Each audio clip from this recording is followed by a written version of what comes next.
Hi everyone, and today we are looking at a less obvious, but deeply revealing aspect of Bari's Baktas and Yagmur Yuksel's rise, which is how pacing within a long-running daily series can fundamentally alter the perception of an actor's emotional range over time. Unlike shorter seasonal formats, Consistently required sustained character development across an extended timeline, which meant that subtle shifts in performance accumulated gradually rather than being delivered in isolated dramatic peaks. For Baktas, this translated into a portrayal that relied heavily on controlled restraint, where emotional intensity was often suggested rather than explicitly shown,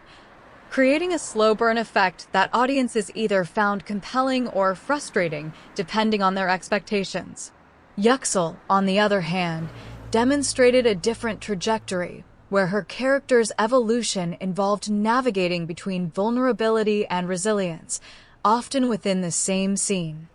which required a level of tonal flexibility that became more apparent as the series progressed. Audience discussions frequently highlighted how their interactions seemed to evolve in a way that mirrored real interpersonal dynamics rather than scripted progression,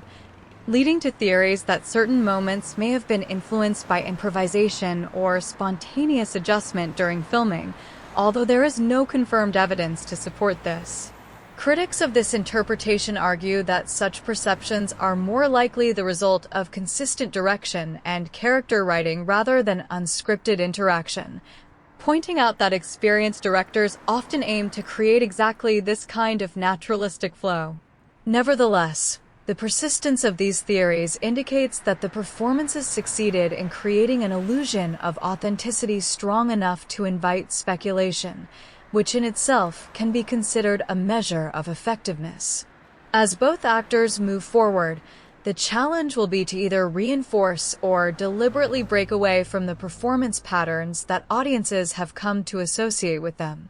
particularly in an industry where typecasting can emerge quickly when a specific dynamic resonates strongly with viewers. So before we end today's analysis, consider this angle carefully. Is the perception of authenticity in acting a reflection of the performer's skill,